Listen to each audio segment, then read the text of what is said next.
നമസ്കാരം, ഒരിക്കൽ കൂടി സ്വാഗതം. കേരള ബ്ലാസ്റ്റേഴ്സിനു വേണ്ടി ഒരു സീസണിൽ മികച്ച രീതിയിൽ മികച്ച പ്രകടനം കാഴ്ചവെച്ച വിദേശ താരമായിരുന്നു ജോർജ് പെരേര ഡയസ്. കേരള ബ്ലാസ്റ്റേഴ്സിനു വേണ്ടി താരം 21 മത്സരങ്ങൾ കളിച്ചപ്പോൾ 8 ഗോളുകളും 1 അസിസ്റ്റും നേടിക്കൊടുത്തിട്ടുണ്ടായിരുന്നു. അതിനുശേഷം കേരള ബ്ലാസ്റ്റേഴ്സ് വിട്ടു പോകുക തന്നെയായിരുന്നു പെരേര ഡയസ്. ഐഎസ്എല്ലിലെ പ്രമുഖ ക്ലബ്ബായ മുംബൈ സിറ്റി FC ആയിരുന്നു വമ്പൻ തുക കൊടുത്ത് താരത്തിനെ നിലനിർത്തിയത്. അങ്ങനെ മുംബൈ സിറ്റി FCയിൽ ഈ സീസണിലും പെരേര ഡയസ് ഉണ്ടായിരുന്നു. 2 സീസണുകളിലായി മുംബൈ സിറ്റി FCക്ക് വേണ്ടിയും മികച്ച പ്രകടനം തന്നെയാണ് കാഴ്ചവെച്ചുകൊണ്ടിരിക്കുന്നത് ഡയസ്.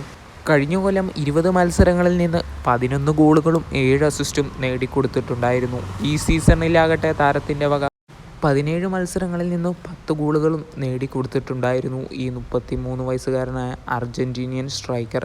എന്തായാലും താരം തിരിച്ച് ഇപ്പോൾ മുംബൈ സിറ്റി FCയിൽ കോൺട്രാക്റ്റ് എക്സ്റ്റെൻഡ് ചെയ്യില്ല എന്നാണ് നമുക്കറിയാൻ സാധിച്ചിരിക്കുന്നത്. പകരം താരം വമ്പൻ ടീമിലേക്ക് ചേക്കേറാൻ പോകുകയാണ്. ഐഎസ്എല്ലിലെ തന്നെ പ്രമുഖ ക്ലബ്ബായ ബാംഗ്ലൂർ FCയുമായിട്ട് താരം കരാറിൽ എത്തിയിട്ടുണ്ട് എന്നാണ് നമുക്കറിയാൻ സാധിച്ചിരിക്കുന്നത്. അങ്ങനെയാണെങ്കിൽ ഡയസിനെ ഇനി മുംബൈ സിറ്റി FCയുടെ ജേഴ്സിയിൽ കാണാൻ സാധിക്കില്ല. പകരം ബാംഗ്ലൂർ FCയുടെ ജേഴ്സിയിൽ സ്ട്രൈക്കർ സ്ഥാനത്ത് കാണാൻ സാധിക്കുന്നതായിരിക്കും. വീഡിയോ ഇവിടെ ചെറുത് ഇഷ്ടപ്പെട്ടെങ്കിൽ ലൈക്ക് ചെയ്യുക. താങ്ക്